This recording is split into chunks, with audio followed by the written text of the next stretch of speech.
everyone, welcome back to my channel. So as you watch this video, I have just taken a very long haul flight. Not the longest long haul, 9-hour flight. I am currently in America as this video goes live, so good luck to me for doing a 9-hour flight all by myself. I'm traveling alone this time. My family are already out there.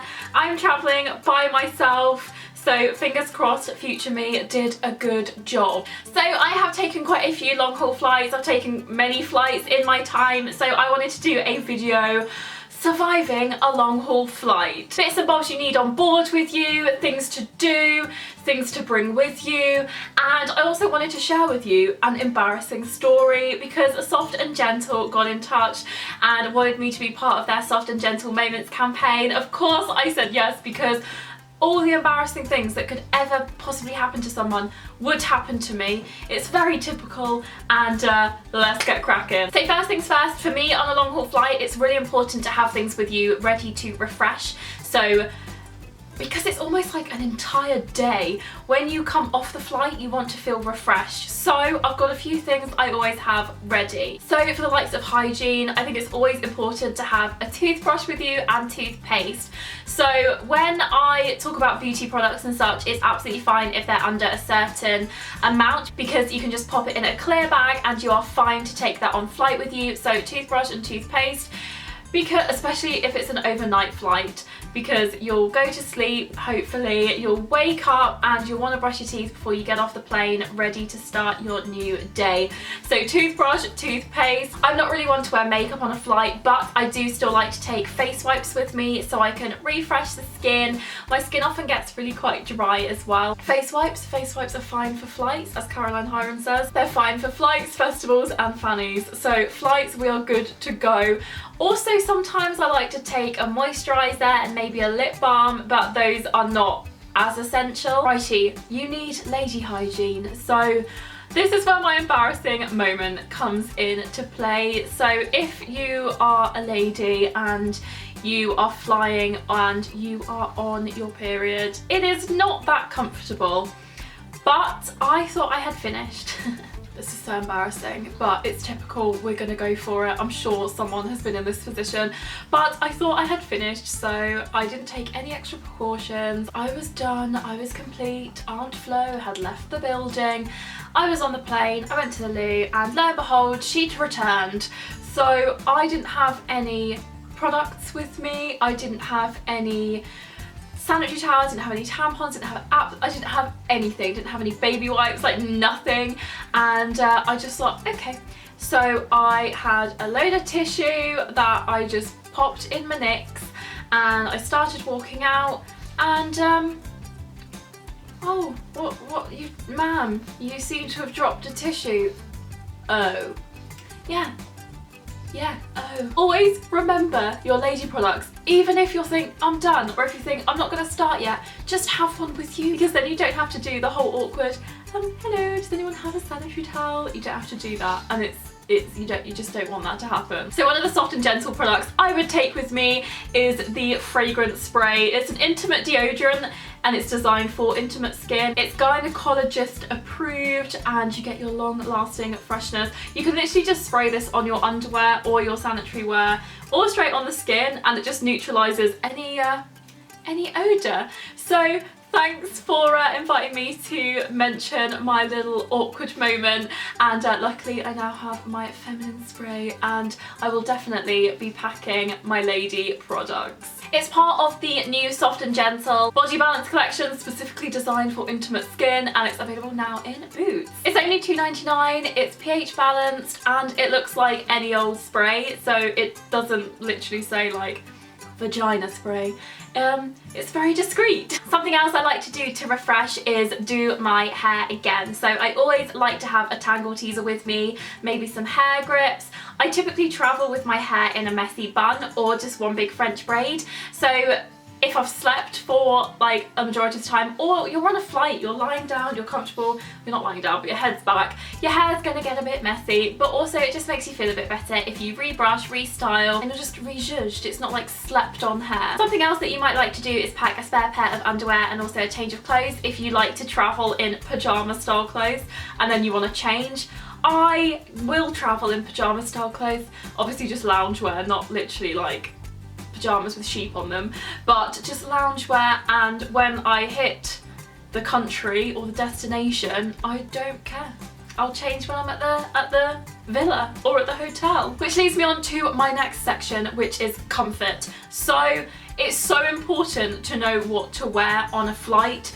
As I just said, I always wear really comfortable clothes, leggings, a baggy top or a baggy dress. I'm talking a swing dress or a baby doll dress. When it comes to shoes, I prefer slip-ons simply because when you go through security, it's always, actually it doesn't happen always, but I often get asked to remove my shoes and then go through the beeper, and I always beep because of my bra. That is another awkward situation, and then you get patted down and you just have to stand there and be like, yes, my bra. They do the beepy thing and it goes off on my breasts. So that's always fun, but it's part of the travel experience. Something I always like to have with me are socks. So some people have those travel socks, so if your ankles swell, but I bring the socks simply because my feet get cold and I don't want to have bare feet on the plane.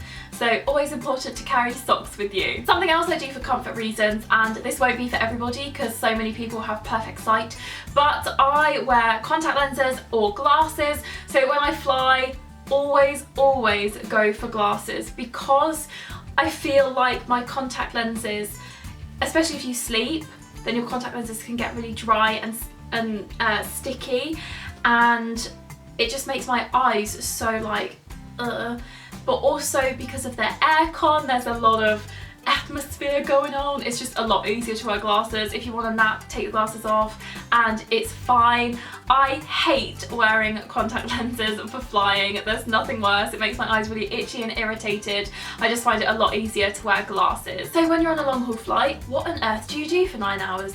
If it's an overnight flight, sleep it off. Some of my family often have taken like sleeping aids to really sleep through the night flight, and then one time my cousin took too many and she was just like this the whole flight and she just didn't sleep, and it was quite funny. Not at the time, she was very stressed, but I find sleeping like the best on a flight. However, if your flight's in the morning, like 10 AM, then it's a bit awkward to sleep during the day.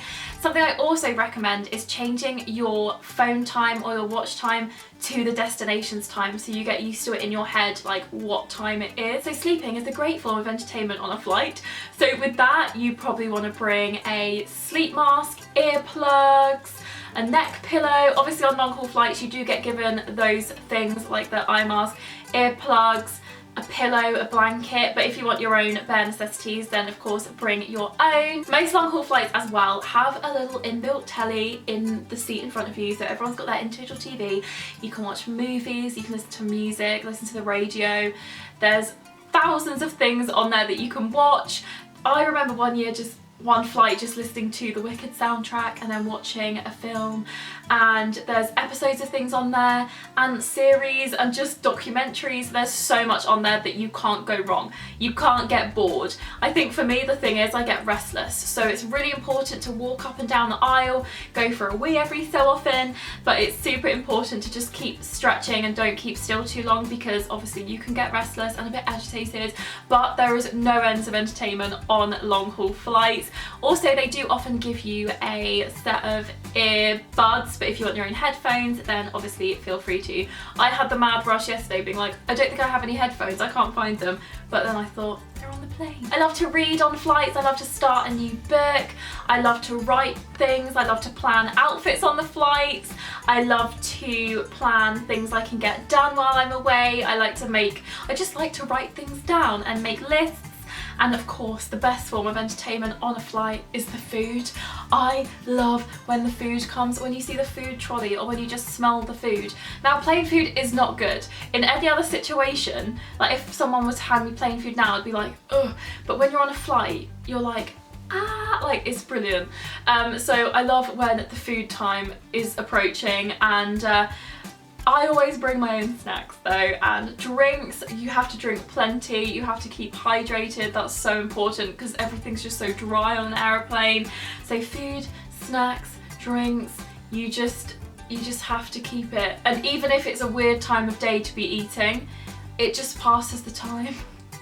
And it just makes everything better again. So those are my tips for surviving a long haul flight. I, at this moment, am really nervous to fly by myself, but hopefully I will incorporate these tips. I'm gonna remember my lady products. I'm gonna bring my Soft and Gentle fragrance spray. I am gonna be feeling fresh by the end of the flight. I want to say a huge thank you to Soft and Gentle for asking me to take part in your campaign. I wanted to do a long haul flight tips video anyway, so I could just tie that in with my awkward story. Let me know in the comments below your tips and tricks for surviving a long haul flight. Obviously I will already be in America by the time I see your comments, but I can always do with some more tips for the flight home. Thanks so much for watching. Let me know also if you're flying anywhere this summer, and I will see you in my next video.